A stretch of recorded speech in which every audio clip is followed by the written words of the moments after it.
El ataque con misiles balísticos que lanzó Irán hace escasas horas contra Israel ya alcanzó instalaciones estratégicas, incluyendo recintos militares de suma importancia. Permítanme ilustrarles, como viejo observador de la geopolítica, sobre un lugar en particular llamado Beit Shemesh. Esta es una ciudad que está ubicada a unos 20 kilómetros al oeste de la histórica Jerusalén.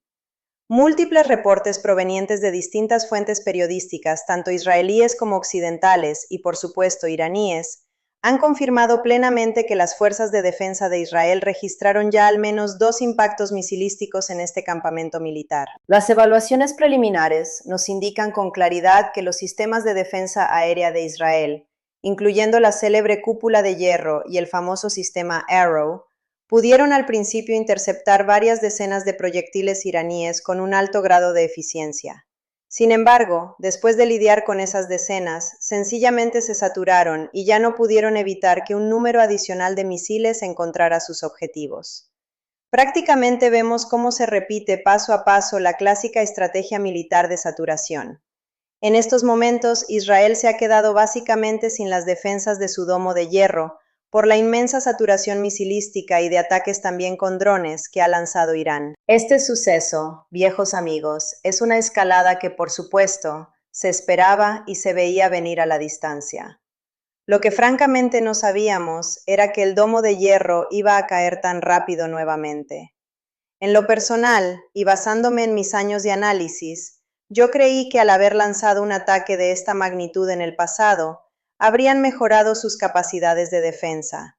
Pero nos queda muy claro al ver estas imágenes de Beit Shemesh, que es una zona militar con vasta infraestructura logística y que alberga a las unidades de reserva del ejército israelí, que la vulnerabilidad sigue ahí. Si verdaderamente pudieron atacar esta zona militar estratégica, quiere decir que pueden de nuevo atacar casi cualquier punto de Israel. Echemos un vistazo analítico a las cifras que hasta este momento disponemos, ya confirmadas por distintos medios israelíes de prestigio, como el medio Haaretz y el Jerusalem Post, quienes confirman que más de 200 misiles fueron lanzados desde territorio iraní en las últimas horas. Semejante ofensiva ya ha colapsado sus sistemas de defensas israelíes.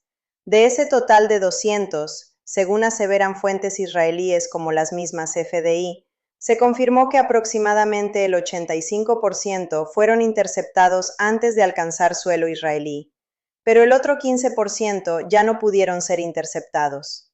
El problema de fondo, estimados oyentes, es que estamos hablando apenas del segundo día de ataques. Esta coyuntura va para largo, y solamente pudieron interceptar el 85% correspondiente a las primeras 24 horas. El restante, al corte de esta transmisión, representa entre 30 y 35 misiles que lograron ya derribar las defensas israelíes y dar en el blanco con precisión. De esos proyectiles ya se tiene información fidedigna de que al menos 8 impactaron directamente en zonas pobladas o en instalaciones estratégicas israelíes. Entre ellos ya se cuenta, por supuesto, Beit Shemesh, que fue el punto más estridente hasta estos momentos por tratarse de una zona militar.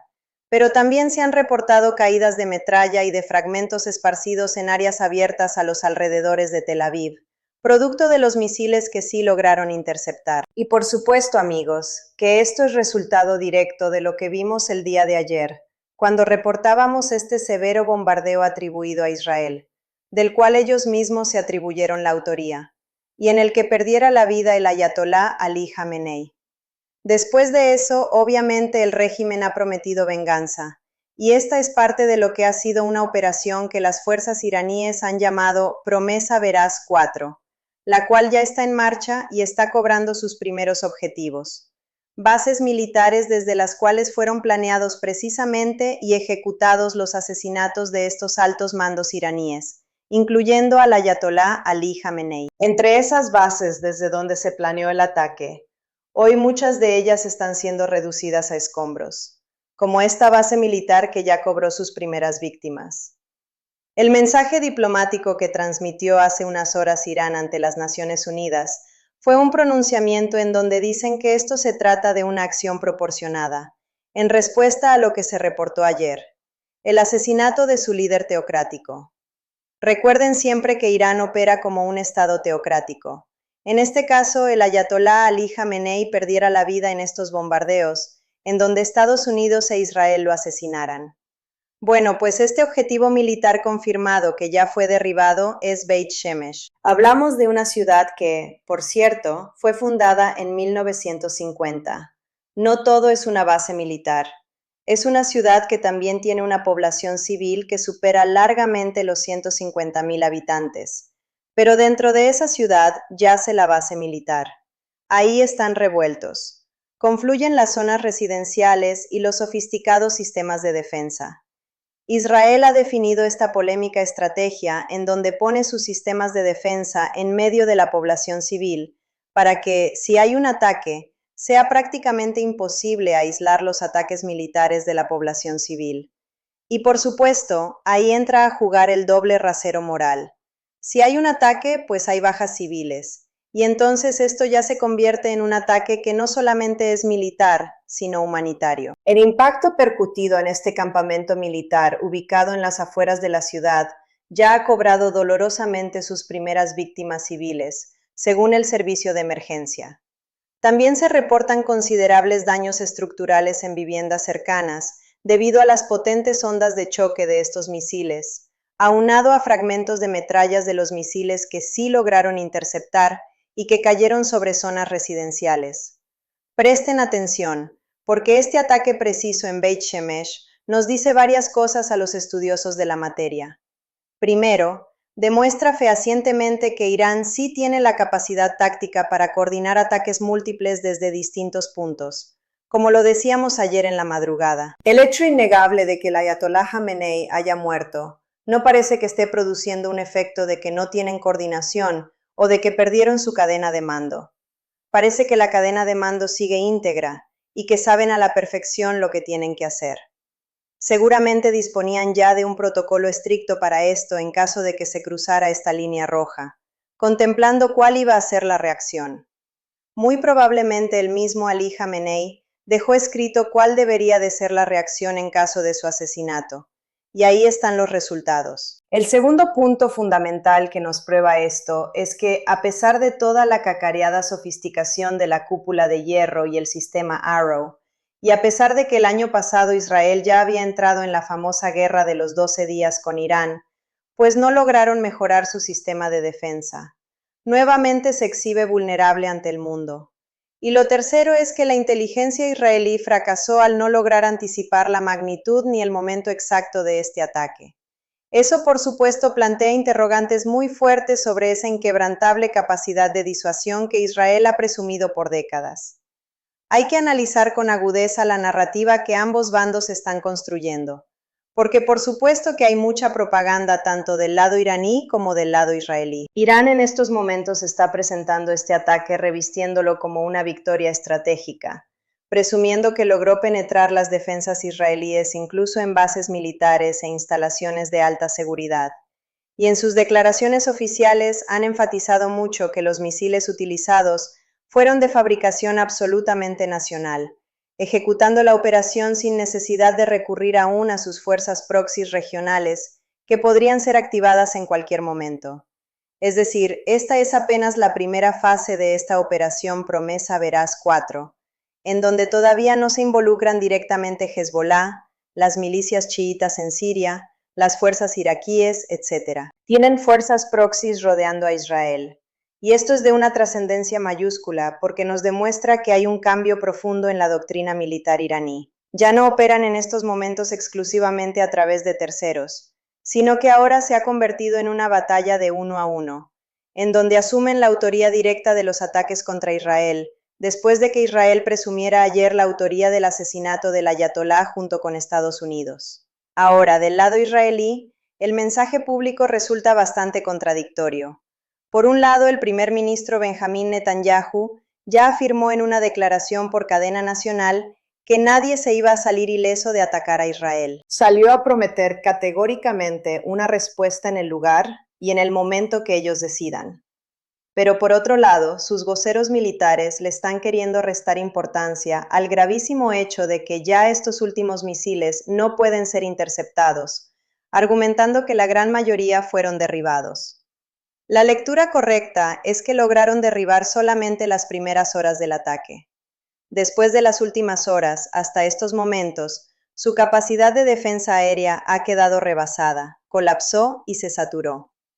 Esa narrativa oficialista, amigos, choca de frente con esas crudas imágenes que ustedes están viendo circular en redes sociales, donde se ven precisamente espeluznantes columnas de humo en varias partes de Israel, muy particularmente en Beit Shemesh. Vemos ambulancias trasladando heridos a toda marcha, severas crisis de ansiedad, lesiones menores y, trágicamente, cadáveres.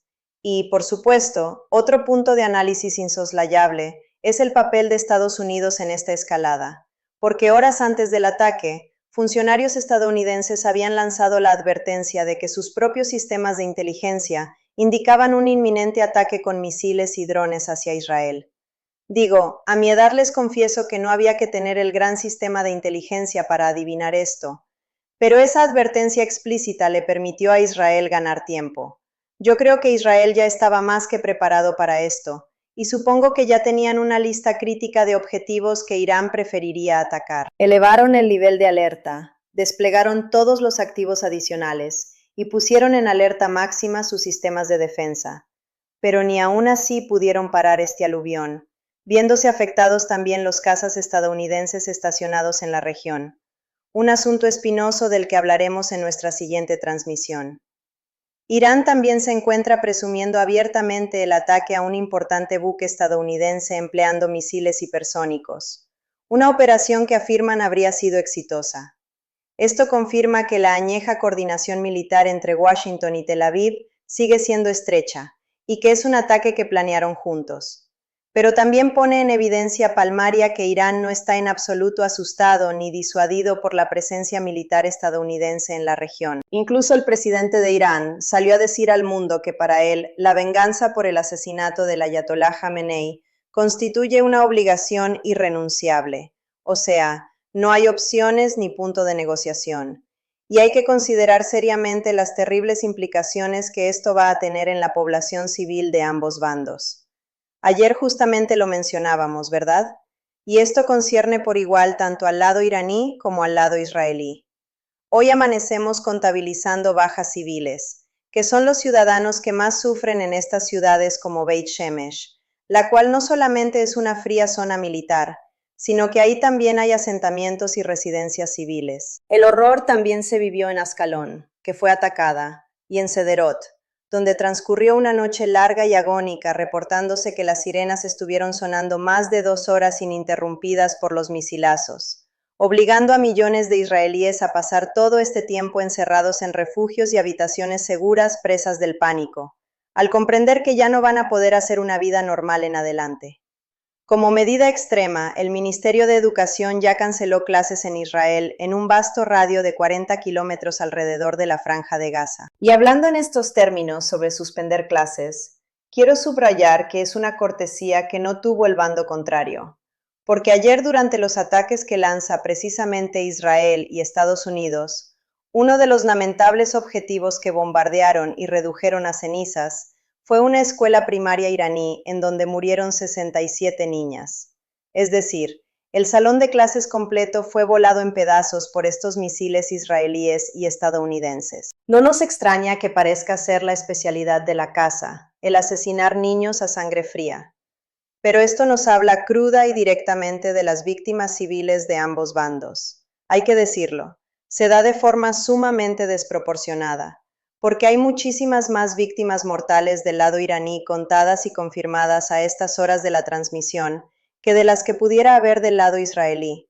Pero al final del día son civiles, y sobre todo, nos parte el alma que sean niños de ambos bandos también. Cualquier pérdida humana es profundamente lamentable, pero sobre todo la de un infante que apenas comienza a asomarse a la vida.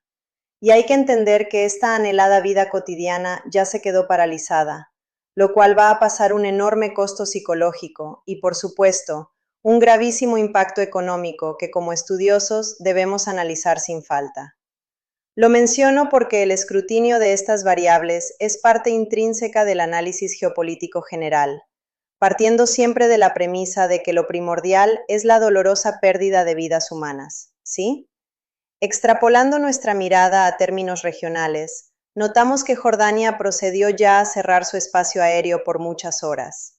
Arabia Saudita emitió ayer un prudente comunicado diplomático pidiendo contención a todas las partes involucradas. Los Emiratos Árabes Unidos, que mantienen relaciones diplomáticas con Israel desde la firma de los famosos acuerdos de Abraham, salieron lógicamente a condenar el ataque iraní, pero de alguna forma matizaron muchísimo su declaración para evitar una escalada mayor directa con Irán.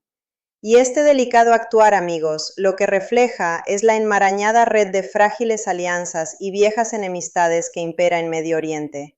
Un avispero donde ningún país soberano quiere quedarse atrapado torpemente en el fuego cruzado entre Teherán y Jerusalén.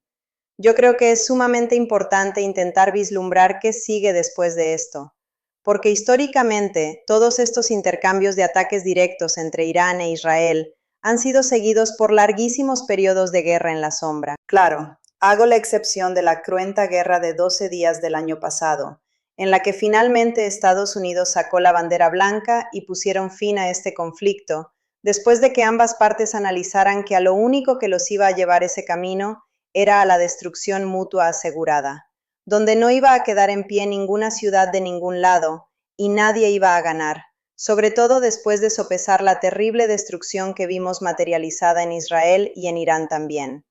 Pero lo que sorprendió muchísimo a la comunidad internacional en aquel entonces fue presenciar la destrucción dentro de Israel, porque se supone que durante años nos habían vendido mediáticamente esa imagen de total invulnerabilidad que resultó ser pura propaganda. Y lo acontecido anoche, apreciados oyentes, rompe por completo ese viejo patrón histórico, porque es la primera vez que Irán se atreve a lanzar un ataque frontal de esta inmensa magnitud, directamente desde su propio territorio soberano, buscando golpear a Israel.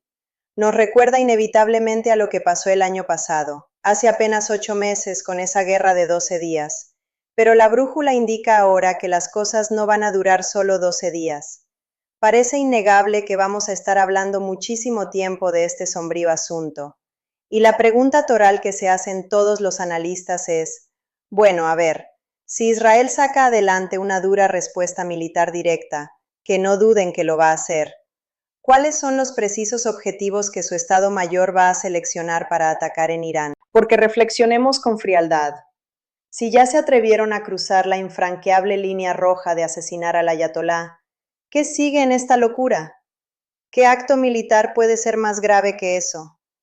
Y tengan la certeza de que lo van a buscar con ahínco, por supuesto, porque su doctrina no les permite quedarse con los brazos cruzados ante el mundo.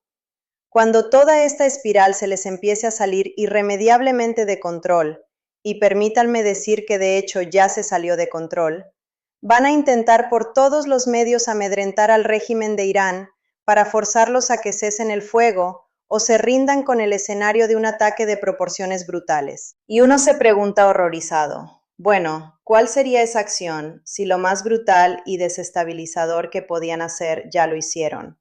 Que es asesinar a sangre fría al ayatolá Ali Jamenei, el líder teocrático de Irán. Y ahí es precisamente donde se junta, como yo advertía con pesadumbre ayer en la madrugada, la devoción de la religión con los fríos intereses de la política, conformando una mezcla vertiginosamente peligrosa. Asoman escenarios que son todavía peores que esto. Se habló de una represalia mucho más medida que pudiera evitar una guerra regional, guerra que para mi gusto ya comenzó. Pero nos enfrentamos a que si Israel decide ciegamente atacar nuevamente dentro de Irán, hace unas horas se declaró otro ataque de mera contención todavía, viene un escenario muchísimo más grave. Alguno preguntará, ¿más grave que haber asesinado al ayatolá Jamenei? Claro que es dolorosamente posible. El objetivo obvio del alto mando de Israel va a ser mandar sus escuadrones a atacar las vitales instalaciones nucleares iraníes, pulverizar las bases de los guardianes de la revolución y atacar sin piedad la infraestructura petrolera de Irán. Inclinarse por cualquiera de esas opciones o las tres al mismo tiempo va a implicar forzosamente que sus aviones sí o sí van a tener que sobrevolar ilegalmente por territorio iraquí, por Jordania o por el territorio saudita. Y lograr semejante hazaña operativa, amigos, requeriría de muchísima coordinación encubierta, o al menos de la tolerancia cómplice de esos mismos países que a gritos claman no querer involucrarse en esta guerra regional. Esa escalofriante posibilidad de tener ya desatada una guerra militar abierta y frontal entre Irán e Israel ha dejado de ser una simple hipótesis desde ayer, para convertirse en una aterradora realidad. Y hay otro ángulo de vital importancia, mis experimentados contertulios, que bajo ninguna circunstancia podemos ignorar porque a estos momentos ya nos pegó duro. Me refiero al delicado ángulo energético. El vital estrecho de Hormuz ya se encuentra bloqueado. Estamos hablando de una arteria por donde pasa el 20% del petróleo mundial y que geográficamente está a tiro de piedra de las costas de Irán. Era un secreto a voces que cualquier escalada militar que lograra involucre a Irán directamente iba a poner en gravísimo riesgo el suministro global de crudo. Bueno, esto ya se reflejó en los mercados financieros, ya pasó. Si ustedes checan la pizarra, verán que el precio del barril Brent subió vertiginosamente más de un 3% en menos de 24 horas, afectando a países importadores precisamente como México. A ver, hablemos claro. Esta abrupta alza va a significar enormes presiones inflacionarias adicionales, porque este sobreprecio nos va a pegar a todos en nuestros bolsillos. Aunque claro, para una nación como Canadá, que es exportador de energía, esta crisis puede llegar a significar algunos ingresos extras a sus arcas, pero acompañados de muchísima volatilidad. Finalmente, hay que dedicarle un momento a hablar de la avalancha de información y desinformación que circula en tiempo real. Porque mientras ocurría este ataque, las redes sociales se llenaron rápidamente de videos fabricados con inteligencia artificial, imágenes de otros conflictos lejanos y declaraciones maliciosamente inventadas. El gobierno de Israel y sus aliados occidentales utilizaron sus canales oficiales para tratar de contrarrestar desesperadamente esa narrativa, y a su vez, Irán hizo exactamente lo mismo. Es decir, presenciamos que hay mucha desinformación operando desde los dos lados para generar una profunda psicosis en ambos bandos. Y es justamente en este contexto, amigos míos, que yo creo que el trabajo periodístico serio y riguroso se vuelve más importante que nunca. Verificar, contrastar las fuentes, contextualizar y saber qué es lo que viene resulta vital para no dejarse llevar ingenuamente por titulares estridentes de cosas que no han ocurrido. Pero lo que pasó anoche trágicamente en Beit Shemesh, señores, eso está plenamente confirmado. No lo niegan ni siquiera las propias FDI. Ya es algo que pasó al registro como confirmado. Pues ese devastador ataque, mis amigos, no es más que un eslabón adicional de una pesada cadena de violencia que llevaba décadas cocinándose. La olla de vapor diplomática ya reventó, y les aseguro que lo peor apenas viene. ¿Puede haber en verdad una escalada peor? Repito mi advertencia. Claro que sí, esa escalada muy seguramente va a ser de carácter nuclear. Ese es, en esencia, el gran y aterrador riesgo en Medio Oriente. Y por eso yo creo firmemente que tenemos que mantenernos sumamente atentos de lo que sigue, porque es vital.